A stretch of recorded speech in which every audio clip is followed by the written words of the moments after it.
Hello guys. I'm so happy and I'm so grateful to be here again and again and again and again and again. I hope that you will stay with me no matter what will happen. Wala tayong iwanan guys, and also in my upcoming episodes. I hope that you will still support my channel, my podcast, my videos, and sa mga susunod ko pang topic, guys, sana nandyan kayo. Sana nandyan pa rin kayo, guys. Okay? Anyway, we will talk about how we should respond if we get hurt or with disrespect. Alam ko na yung magiging reaction nyo sa sagot ko. Kasi, kahit ako, nagulat din. Like, wait, what? Ganon yung reaction ko. Wait lang. Anyway, guys, water muna tayo today. Kasi, yung heart ko is naninikip. At kapag naninikip to at parang nasasaktan, iniingatan ko. So, hindi muna ako nagko-coffee talaga. Iniiwasan ko muna yan kasi talagang parang feeling ko siya yung dahilan kung bakit sumasakit or sumisikip yung dibdib ko. Anyway, I hope you guys enjoy this video. If you do, please like it, share it, and comment. And I will be happy to respond to you all messages, and I will reply your comments, guys. And yan, let's get right to this video. Pray all those people who hurt and disrespect you. Oh, come on, Lord. We are friends, but kung ano-anong sinasabi nila behind my back, kung ano-anong kasamaan ang sinasabi nila or ginagawa nila behind my back, so why should I still pray for those all people who hurt me and disrespect me? Are you sure, Lord? Are you sure that you are in my side?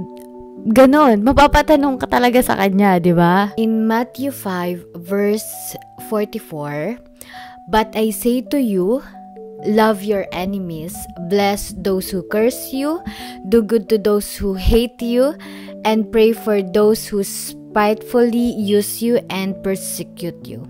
I realized 3 things about this first. First, praying for those who hurt us is not the same as continuing to be unhealthy or unhurtful in the situation.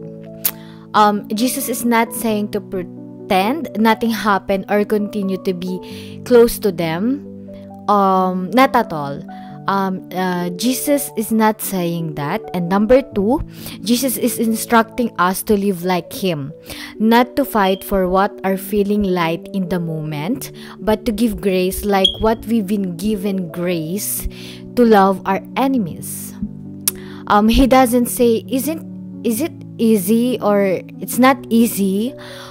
He say that this is a part of practicing the way of Jesus. Say, if you want to follow me, live like me. Number 3, Jesus is not asking us to do something that helps someone else, but ultimately hurt ourselves. And this may be their own good, but also this is good for you. And it turns out God's is in our sides.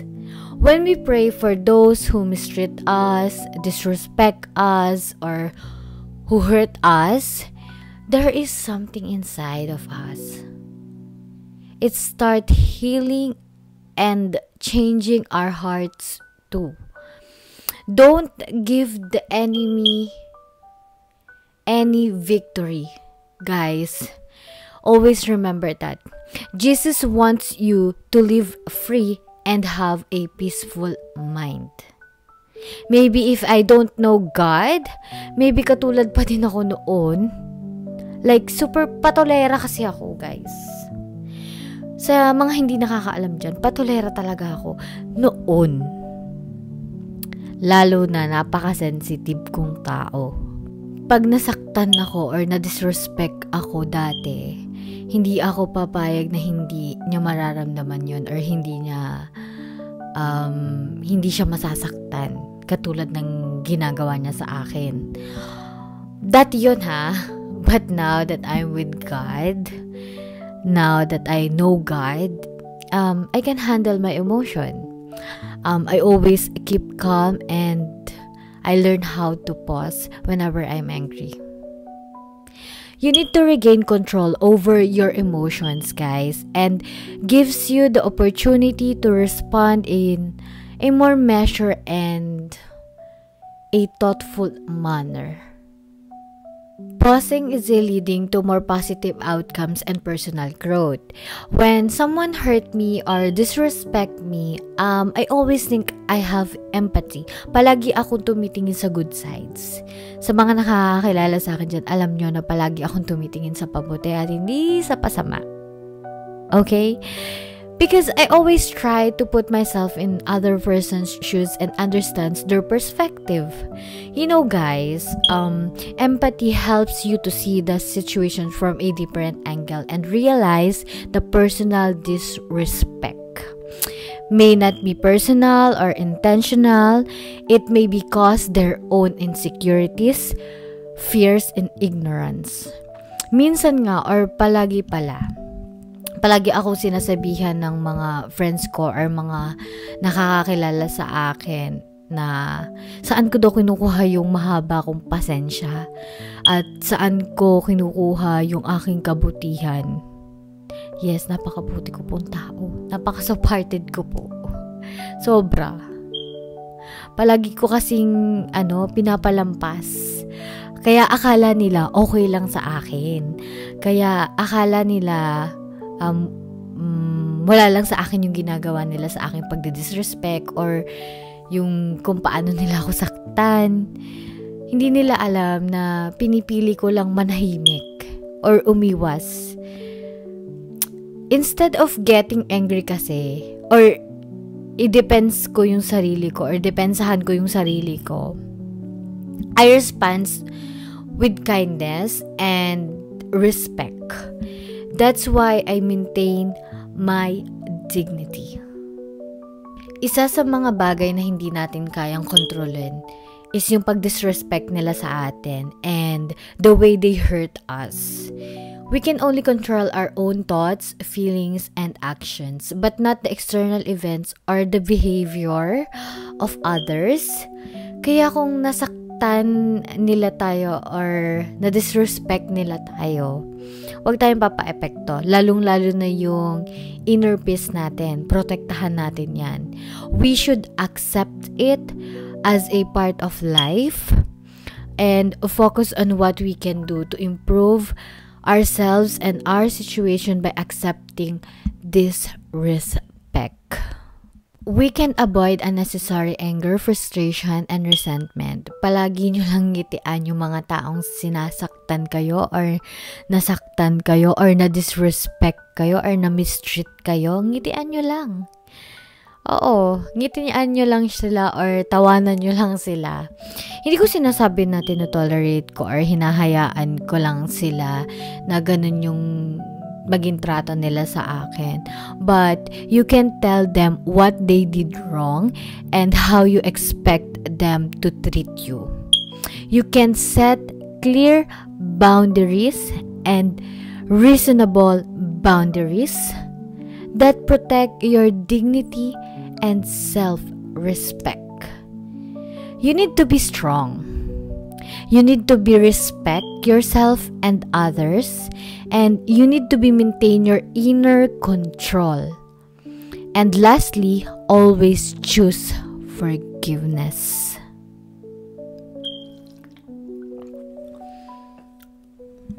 May tanong ako sa inyo.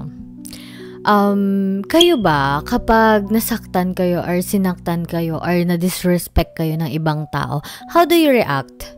Do you lash out in anger or do you let it go? Comment below, guys. Because I believe that forgiveness is not a favor to other person, but a gift to yourself. Forgiveness is a key to inner peace and happiness. But I know, guys, forgiveness is not easy. Hindi madali yung magpatawad. Alam nyo yan. It doesn't mean forgetting and approving what happened. And it means choosing to release the negative emotions that are hurting you more than anyone else.